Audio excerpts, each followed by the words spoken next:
iro-roll na natin. Ganyan lang. Yan, ganyan lang. So, ito mga ka-joy, ilagay na natin sa freezer.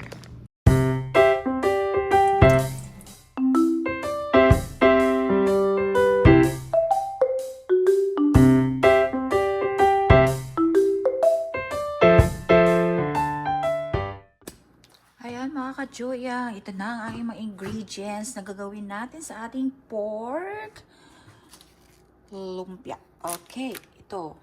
May ano ako dito? May pork lean meat. Mga 3 kilograms ito. Tapos, 2 pack ng bean sprouts. Tapos, meron akong dahon ng sibuyas. 1 bunch. Tapos, may 1 bunch din ako ng cilantro. Tapos, mga 2 heads of garlic. 3 egg para sa binder natin ito. Tapos isang malaking onion. Pwede rin maganda siguro kung din, yung kulay pula, yung gamitin ninyo. So wala akong kulay pula, so ito na lang. And then meron akong carrots, mga 5 pieces. Ayan, at saka ito, meron akong 4 na pack ng spring roll pastry lumpia wrapper. Ayan, 'di ba? So, ito na frozen ito. So, medyo na lang natin. Ito ng konti para madali nating himay-himayin mamaya.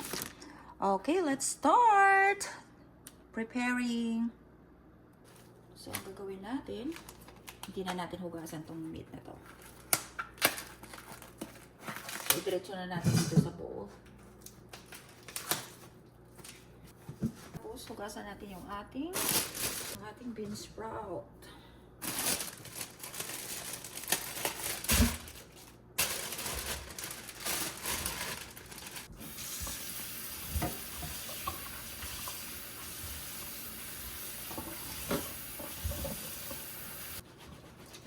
Kasama lang natin to, halo-halo lang natin to lahat.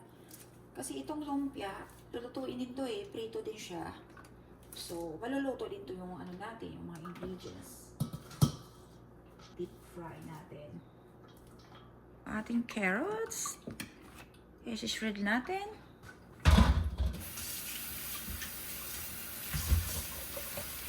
Ayan ang mga ka-Julia, very simple lang to. Kung gusto yung magluto sa inyong bahay, ayan, kaya-kaya nyo itong gayahin, yung aking recipe. Very simple.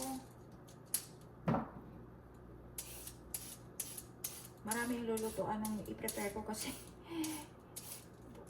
pwede yun naman pwede yun naman ilagay sa freezer.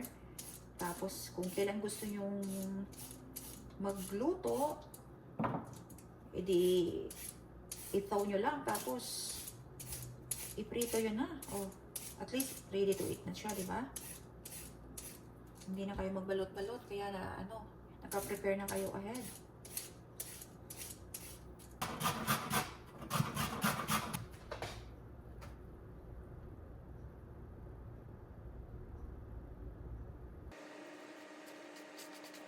Ito.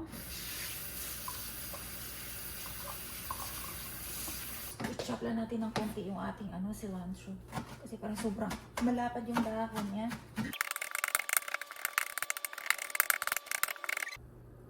Maghanap tayo. Dahon ng sibuyas.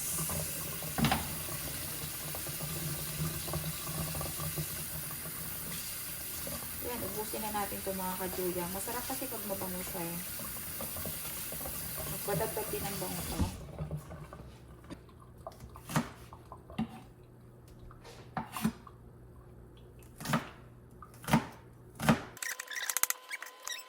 Yung garlic na lang ko.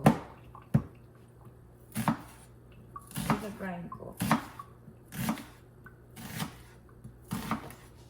Parang mangyak-iyak na ko mga ka-Julia ha.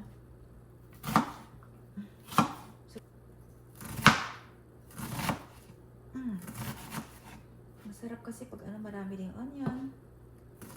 Ayan.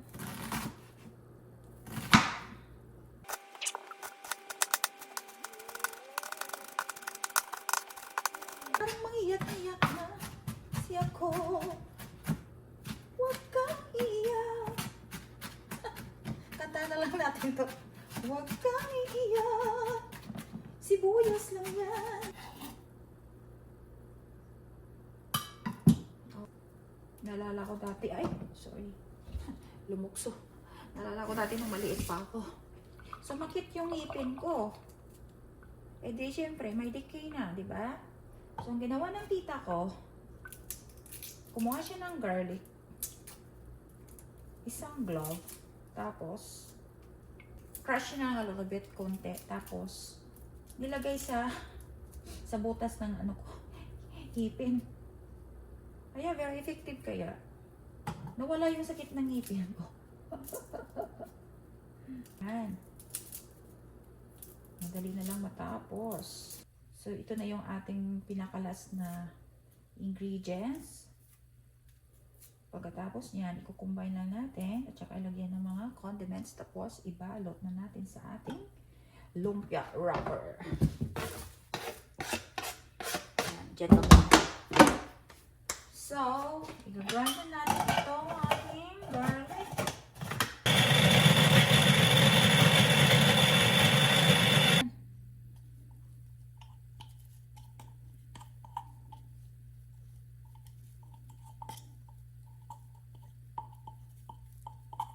So, maghanap muna ako ng ng malaking paglalagyan nito kasi overflowing siya, oh. Yan.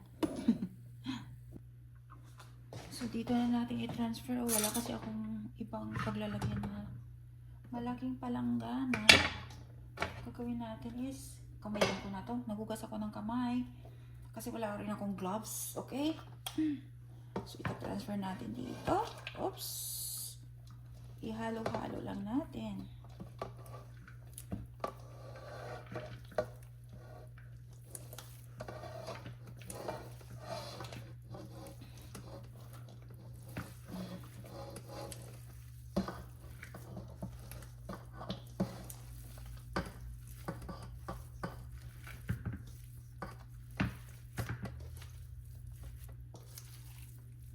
Sobrang daming karne na binili ng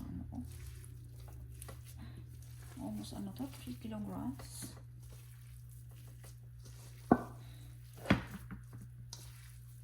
Daming lumpia.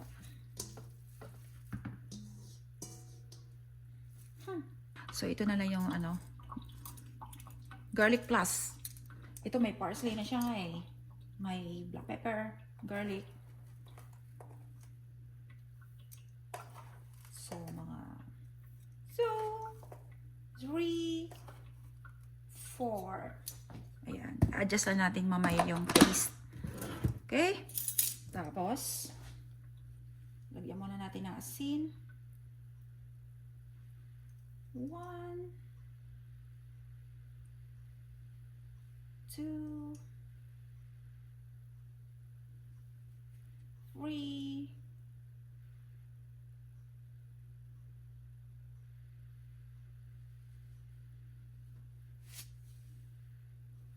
4. Ayan. So, halo muna natin. So, halo natin hanggang ma-combine well ang lahat ng mga ingredients natin. Tapos, mamaya, kuha ko ng konting amount para iprito siya, para to taste. Kung kailangan mong dagdagan ng paminta, pwede.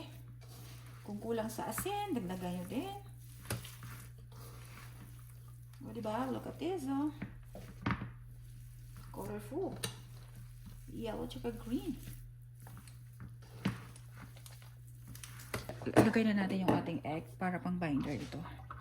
Tapos, ihalo natin ito.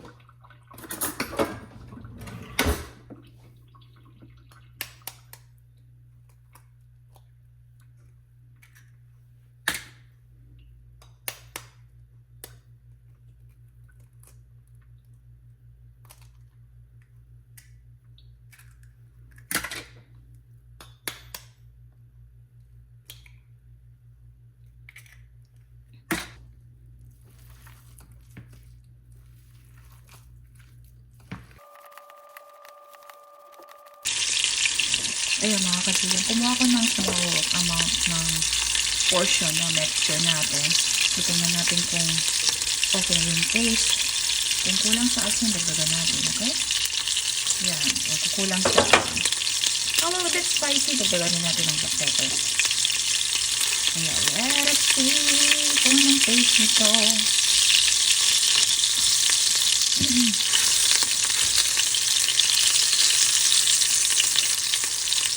Okay, let's try it.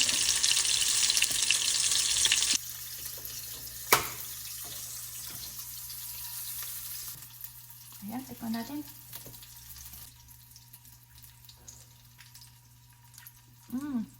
Sakto lang. Super. Sakto lang yung timpla ko.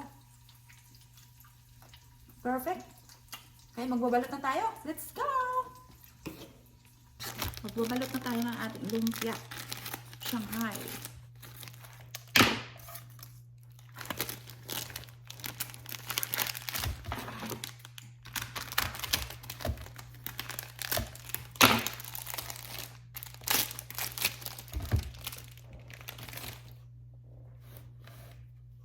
So, ito po yung ating wrapper.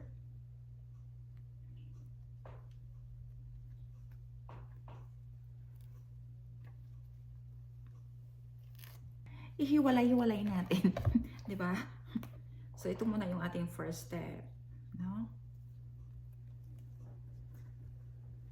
Para mas mabilis siya.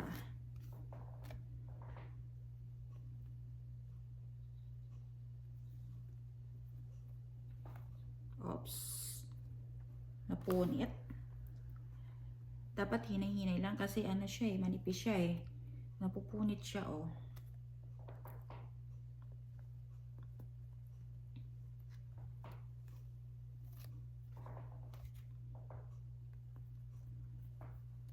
Ayan. So ito yung ating gagawin. Yung isang pack na to, iwaiwalin muna natin tapos magbabalot na tayo, 'di ba? Ayan. Try po 'yan natin.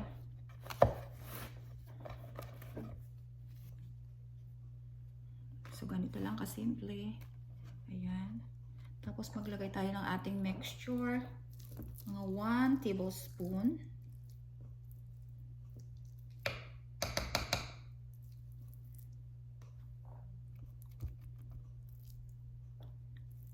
Ayan, tingnan nyo, maganda yung ating consistency ng ating mixture. Hindi siya buhag-hag. Kasi may binder siya na ng egg. Ayan. Tapos i-roll na natin na ganito. Tingnan nyo. Ayan, i-fold both sides.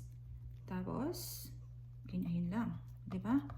Tapos isi-seal natin siya ng ng egg yolk. So meron na no egg white pala. So meron akong egg white dito. Para masilyo siya ng maigi, 'di ba?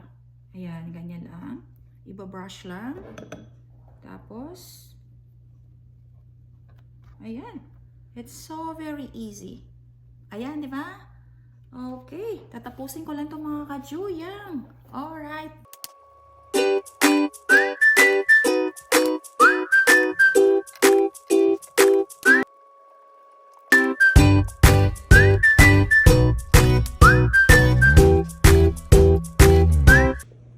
So, ito na kajuyang ang aking nagawa for the first batch. So, ang gagawin natin is ilagay na lang natin sa ziplock. Okay?